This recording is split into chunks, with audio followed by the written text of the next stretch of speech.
Mm-hmm. So I'm happy to hear from you, Ms. Beers. So you may feel free to address me at this point.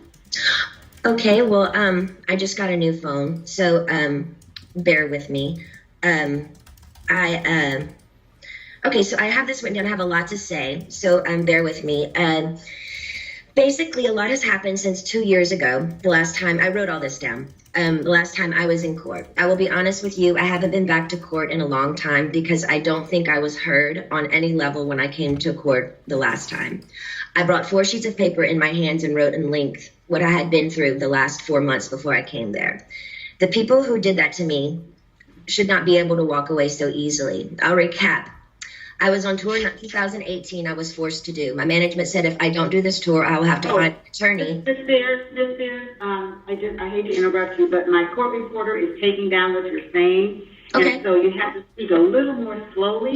Oh, of course, yes. Okay, I apologize. Great. Everything you're saying. Okay. Sure. Now, The people who did this to me should not get away and to be able to walk away so easily. Recap. I was on tour in 2018. I was forced to do. My management said if I don't do this tour, I will have to find an attorney, and by contract, my own management could sue me if I didn't follow through with the tour. He handed me a sheet of paper as I got off the stage in Vegas and said I had to sign it. It was very threatening and scary, and with the conservatorship, I couldn't even get my own attorney, so out of fear, I went ahead and I did the tour. When I came off that tour, a new show in Las Vegas was supposed to take place. I started rehearsing early, but it was hard because I'd been doing Vegas for 4 years and I needed a break in between. But no, I was told this is the timeline and this is how it's going to go. I rehearsed 4 to 4 days a week, half of the time in the studio and half of the other time in a Westlake studio. I was basically directing most of the show with my whereabouts, where I preferred to rehearse, and actually did most of the choreography, meaning I taught my dancers my new choreography myself. I take everything I do very seriously. There's tons of video with me at rehearsals. I wasn't good. I was great. I led a room of 16 new dancers in rehearsals. It's funny to hear my manager's side of the story. They all said I wasn't participating in rehearsals, and I never agreed to take my medication, which my medication is only taken in the mornings, never at rehearsal. They don't even see me. So why are they even claiming that? When I said no to one dance move into rehearsals, it was as if I planted a huge bomb somewhere. And I said, no, I don't want to do it this way.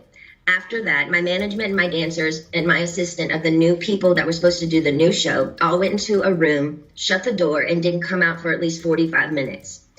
Ma'am, I'm not here to be anyone's slave. I can say no to a dance move. I was told by my, at the time, therapist, Dr. Benson, who died, that my manager called him in that moment and told him I wasn't cooperating or following the guidelines in rehearsals. And he also said I wasn't taking my medication, which is so dumb because I've had the same lady every morning for the past 8 years give me my same medication, and I'm nowhere near these stupid people. It made no sense at all. There was a week period where they were nice to me and they said, I don't want to do, and I told them I don't want to do the, they were nice to me. They said, if I don't want to do the new Vegas show, I don't have to, because I was getting really nervous. I said, I can wait. It was like, they told me I could wait. It was like lifting literally 200 pounds off of me when they said I don't have to do the show anymore, because I was really, really hard on myself and it was too much. I couldn't take it anymore. So I remember telling my assistant, but you know what? I feel weird if I say no. I feel like they're going to come back and be mean to me or punish me or something. 3 days later, after I said no to Vegas, my therapist sat me down in a room and said he had a million phone calls about how I was not cooperating in rehearsals and I haven't been taking my medication. All of this was a false. He immediately the next day put me on lithium out of nowhere. He took me off my normal meds I'd been on for 5 years. And lithium is a very, very strong and completely different medication compared to what I was used to. You can go mentally impaired if you take too much, if you stay on it longer than 5 months. But he put me on that and I felt drunk. I really couldn't even take up for myself. I couldn't even have a conversation with my mom or dad really about anything. I told them I was scared and my doctor had me on 6 different nurses with this new medication come to my home, stay with me, to monitor me on this new medication, which I never wanted to be on to begin with. There were 6 different nurses in my homes and they wouldn't let me get in my car to go anywhere for a month. Not only did my family not do a goddamn thing, my dad was all for it. Anything that happened to me had to be approved by my dad. And my dad only, he acted like he didn't know that I was told I had to be tested over the Christmas holidays before they sent me away when my kids went home to Louisiana. He was the one who approved all of it. My whole family did nothing. Over the 2-week holiday, a lady came into my home for 4 hours a day, sat me down and did a psych test on me. It took forever. But I was told I had to then, after that I got off, I was told I had to then, after I got a phone call from my dad saying, after I did the psych test with this lady, basically saying I had failed the test or whatever. I'm sorry, Britney, you have to listen to your doctors. They are planning to send you to a small home in Beverly Hills to do a small rehab program that we're going to make up for you. You're going to pay $60,000 a month for this. I cried on the phone for an hour and he loved every minute of it. The control he had over someone as powerful as me, as he loved the control to hurt his own daughter 100,000%, he loved it. I packed my bags and went to that place. I worked 7 days a week, no days off, which in California, the only similar thing to this is called sex trafficking, making anyone work against their will, taking all their possessions away, credit card, cash, phone, passport card, and placing them in a home where they work with the people who live with them. They all lived in the house with me, the nurses, the 24/7 security. There was one chef that came there and cooked for me daily during the weekdays. They watched me changed every day, naked, morning, noon, and night. My body, I had no privacy door for my room. I gave 8 gallons of blood a week. If I didn't do any of my meetings and work from 8 to 6 at night, which is 10 hours a day, 7 days a week, no days off, I wouldn't be able to see my kids or my boyfriend. I never had a say in my schedule. They always told me I had to do this. And ma'am, I will tell you, sitting in a chair 10 hours a day, 7 days a week, it ain't fun. And especially when you can't walk out the front door. And that's why I'm telling you this again 2 years later. After I've lied and told the whole world I'm okay and I'm happy, it's a lie. I thought maybe I said that enough. Maybe I might become happy because I've been in denial. I've been in shock. I am traumatized.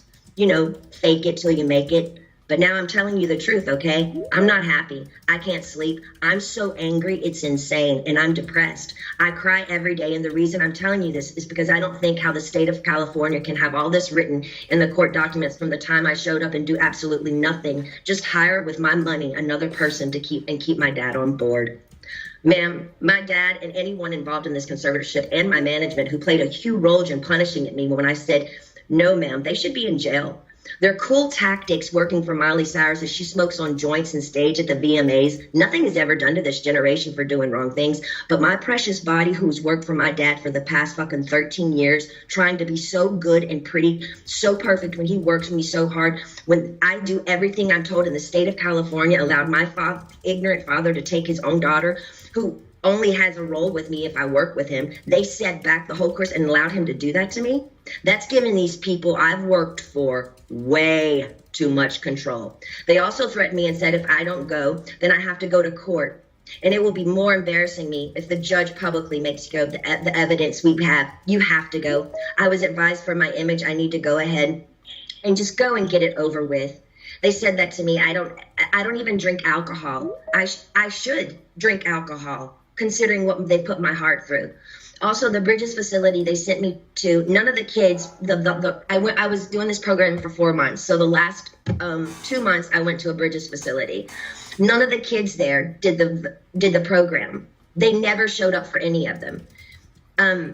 You didn't have to do anything if you didn't want to. How come they always made me go? How come I was always threatened by my dad and anybody that participated in this conservatorship? If I don't do this, what they tell me to enslave me to do, they're going to punish me. The last time I spoke to you by just keeping the conservatorship going and also keeping my dad in the loop made me feel like I was dead. Like I didn't matter. Like nothing had been done to me. Like you thought I was lying or something. I'm telling you again because I'm not lying. I want to feel heard. And I'm telling you this again so maybe you can understand the depth and the degree and the damage that they did to me back then. I want changes and I want changes going forward. I deserve changes. I was told I have to sit down and be evaluated again if I want to end the conservatorship. Ma'am, I didn't know I could petition the conservatorship to end it. I'm sorry for my ignorance, but I honestly didn't know that. But honestly, but I don't think I owe anyone to be evaluated. I've done more than enough. I don't feel like I should even be in a room with anyone to offend me by trying to question my capacity of intelligence, whether I need to be in this stupid conservatorship or not. I've done more than enough. I don't owe these people anything, especially me, the one that has roofed and fed tons of people on tour on the road. It's embarrassing and demoralizing what I've been through, and that's the main reason. I've never said it openly, and mainly I didn't want to say it openly because I honestly didn't think anyone would believe me. To be honest with you, the Paris Hilton story on what they did to her to that school, I didn't believe any of it. I'm sorry, I'm an outsider, and I'll just be honest. I didn't believe it. And maybe I'm wrong, and that's why I didn't want to say any of this to anybody, to the public, because I thought people would make fun of me or laugh at me and say, she's lying, she's got everything, she's Britney Spears. I'm not lying. I just want my life back, and it's been 13 years, and it's enough. It's been a long time since I've owned my money, and it's my wish and my dream for all of this to end without being tested. Again, it makes no sense whatsoever for the state of California to sit back and literally watch me with their own two eyes make a living for so many people and pay so many people trucks and buses on tour on the road with me and be told I'm not good enough. But I'm great at what I do, and I allow these people to control what I do, ma'am, and it's enough. It makes no sense at all. Now, going forward, I'm not willing to meet or see anyone I've met with enough people against my will. I'm done. All I want is to own my money for this to end and my boyfriend to drive me in his fucking car. And I would honestly like to sue my family, to be totally honest with you. I also would like to be able to share my story with the world and what they did to me instead of it being a hush-hush secret to benefit all of them. I want to be able to be heard on what they did to me by making me keep this in for so long is not good for my heart. I've been so angry and I cry every day. It concerns me. I'm told I'm not allowed to expose the people who did this to me. For my sanity, I need you to the judge to approve me, do an interview where I can be heard on what they did to me. And actually, I have the right to use my voice and take up for myself. My attorney says I can't, it's not good. I can't let the public know anything they did to me. And by not saying anything is saying it's okay. I don't know what I said here. It's not okay. I don't want to interview. I'd much rather just have an open call to you for the press to hear, which I didn't know today we're doing. So thank you. Instead of having an interview, honestly, I need that to get it off my heart, the anger and all of it that's been happening. It's not fair they're telling me lies about me openly. Even my family, they do interviews to anyone they want on news stations, my own family doing interviews and talking about the situation and making me feel so stupid. And I can't say one thing. And my own people say I can't say anything. It's been 2 years. I want a recorded call to you. Actually, we're doing this now, which I didn't know that we were doing this. To the public who knows what they did to me. I told I know my lawyer, Sam, has been very scared for me to go forward because he's saying if I speak up, I'm being overworked in that facility of that rehab place, the rehab place will sue me. He told me I should keep it to myself, really. I would personally like to, actually, I know I've had grown with a personal relationship with Sam, my lawyer. I've been talking to him like 3 times a week now. We've kind of built a relationship, but I haven't really had the opportunity by my own self to actually handpick my own lawyer by myself. And I would like to be able to do that. I would like to also, the main reason why I'm here is because I want to end the conservatorship without having to be evaluated. I've done a lot of research, ma'am, and there's a lot of judges who do end conservatorships for people without them having to be evaluated all the time. The only times they don't is if a concerned family member says something's wrong with this person and otherwise. And considering my family has lived off my conservatorship for 13 years, I won't be surprised if one of them has something to say and go forward and say, we don't think this should end. We have to help her, especially if I get my fair served in turning exposing what they did to me. Also, I want to speak to you about, at the moment, my obligations, which I personally don't think at the very moment I owe anybody anything. I have 3 meetings a week I have to attend no matter what. I just don't like feeling like I work for the people whom I pay. I don't like being told I have to, no matter what, even if I'm sick. Jody, the conservator, says I have to see my coach Ken even when I'm sick. I would like to do 1 meeting a week with a therapist. I've never, even before they sent me to that place, had 2 therapy sessions. A therapy session and one therapy session with I have a doctor and then a therapy person. What I've been forced to do illegal in my life, I shouldn't be told I have to be available 3 times a week to these people I don't know. I'm talking to you today because I feel again, yes, even Jody is starting to kind of take it too far with me. They have me going to therapy twice a week and a psychiatrist. I've never in the past they have me going, twice a week and I'm Dr. Gold, so that's 3 times a week. I've never in the past had to see a therapist more than once a week. It takes too much out of me going to this man I don't know. Number one, I'm scared of people. I don't trust people with what I've been through. And the clever setup of being in Westlake, one of the most exposed places in Westlake, which yesterday, paparazzi showed me coming out of the place literally crying in therapy. It's embarrassing and it's demoralizing. I deserve privacy when I go. I deserve privacy when I go and have therapy, either at my home, like I've done for 8 years. They've always come to my home.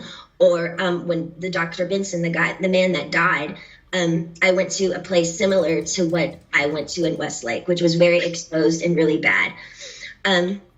Okay, so wait, where was I? In Westlake, it was identical to Dr. Benson, who died, the one who illegally, 100% abused me by the treatment he gave me too. And to be totally honest with you, I was so... Excuse me for interrupting you, but my reporter says if you could just slow down a little bit, because she's trying to make sure she gets everything that you're saying. Okay, cool. And so that would be great. I have been through, and the clever step in Westlake is identical to Dr. Benson, who died, the one who illegally, 100% abused me by the treatment he gave me. And to be totally honest with you, when he passed away, I got on my knees and thanked God. In other words, my team is pushing it with me again. I have trapped phobias being in small rooms because the trauma locking me up for 4 months in that place. Is not okay for them to send me, sorry, I'm going fast, to that small room like that twice a week with another new therapist I pay that I never even approved. I don't like it. I don't want to do that. And I haven't done anything wrong to deserve this treatment. It's not okay to force me to do anything I don't want to do. By law, Jody and this so-called team I should be able to sue them for threatening me and saying, if I don't go and do these meetings twice a week, we can't let you have your money and go to Maui on your vacations. You have to do what you're told for this program, and then you will be able to go. But it was very clever. They picked one of the most exposed places in Westlake, knowing I have the hot topic of the conservatorship, that over 5 paparazzis are going to show up and get me crying coming out of that place. I begged them to make sure that they did this at my home so I would have privacy. I deserve privacy. The whole conservatorship from the beginning, once the conservatorship from the beginning, once you see someone, whoever it is in the conservatorship, making them money and myself money and working, that whole statement right there, the conservatorship should end. There should be I shouldn't be in a conservatorship if I can work and provide money and work for myself and pay other people. It makes no sense. The laws need to change. What state allows people to own another person's money and account and threaten them and saying, you can't spend your money unless you do what we want you to do, and I'm paying them? Ma'am, I've worked since I was 17 years old. You have to understand how thin that is for me. Every morning I get up to know I can't go on somewhere unless I meet people I don't know every week in an office identical to the one where the therapist was very abusive to me. I truly believe this conservatorship is abusive. And then we can sit here all day and say, oh, conservatorships are here to help people. But ma'am, there's 1,000 conservatorships that are abusive as well. I don't feel like I can live a full life. I don't owe them to go see a man I don't know and share him my problems. I don't even believe in therapy. I always think you take it to God. I want to end the conservatorship without being evaluated. In the meantime, I want this therapist once a week. He can either come to my home. No, I just want him to come to my home. I'm not willing to go to Westlake and be embarrassed by all these paparazzi, these scummy paparazzi laughing at my faces while I'm crying, coming out and taking my pictures as all these white, nice dinners where people drinking wine at restaurants, watching me through these places. They set me up by sending me to the most exposed places, and I told them I didn't want to go there because I knew paparazzi would show up there.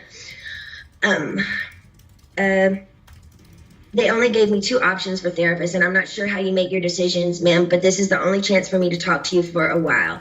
I need your help. So if you can just kind of let me know where your head is. I don't really honestly know what to say, but my requests are just to end the conservatorship without being evaluated. I want a petition basically to end the conservatorship, but I want it to be petition to end it, but I don't want to be evaluated and be sat in a room with people 4 hours a day like they did me before. And they made it even worse for me after that happened. So I'm honestly new at this, and I'm doing research on all these things. I do know common sense and the method that things can end. For people, it has ended without them being evaluated. So I just want you to take that in consideration. I've also done research. Also took a year during COVID to get me any self-care methods during COVID. She said there were no services available. She's lying, ma'am. My mom went to the spa twice in Louisiana during COVID. For a year, I didn't have my nails done, no hairstyling and no massages, no acupuncture, nothing for a year. I saw the maids in my home each week with their nails done different each time. She made me feel like my dad does, very similar, her behavior and my dad, but just a different dynamic. Team wants me to work and stay home instead of having longer vacations. They are used to me sort of doing a weekly routine for them, and I'm over it. I don't feel like I owe them anything at this point. They need to be reminded they actually work for me. They tricked me by sending me to the, okay, I repeated myself there.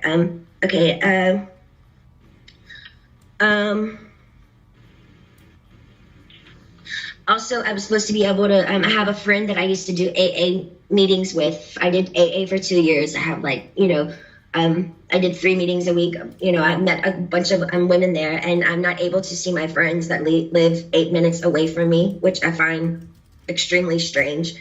I feel like they're making me feel like I live in a rehab program. This is my home. I'd like for my boyfriend to be able to drive me in his car. And I want to meet with a therapist once a week, not twice a week. And I want him to come to my home because I actually know I do need a little therapy. I was told, hold on. I think and I would like to progressively move forward, and I want to have the real deal. I want to be able to get married and have a baby. I was told right now in the conservatorship, I'm not able to get married or have a baby. I have a ID inside of myself right now, so I don't get pregnant. I wanted to take the ID out so I could start trying to have another baby, but this so-called team won't let me go to the doctor to take it out because they don't want me to have any more children. So basically, this conservatorship is doing me way more harm than good. I deserve to have a life. I've worked my whole life. I deserve to have a 2 to 3 year break and just, do what I want to do. But I do feel like there is a crutch here, and I feel like I feel open and I'm okay to talk to you today about it. But I wish I could stay with you on the phone forever, because when I get off the phone with you, all of a sudden, I hear all these no's. No, no, no. And then all of a sudden I feel ganged up on, and I feel bullied, and I feel left out and alone. And I'm tired of feeling alone. I deserve to have the same rights as anybody does by having a child, a family, any of those things, and more so. And that's all I wanted to say to you. And thank you so much for letting me speak to you today. Oh, Ms. Spears, you're quite welcome. And also, I just want to tell you that I certainly am sensitive to everything that you said and how you're feeling. And I know that it took a lot of courage for you to say everything you had to say today. And I want to let you know that the court does appreciate your coming on the line and sharing how you're feeling.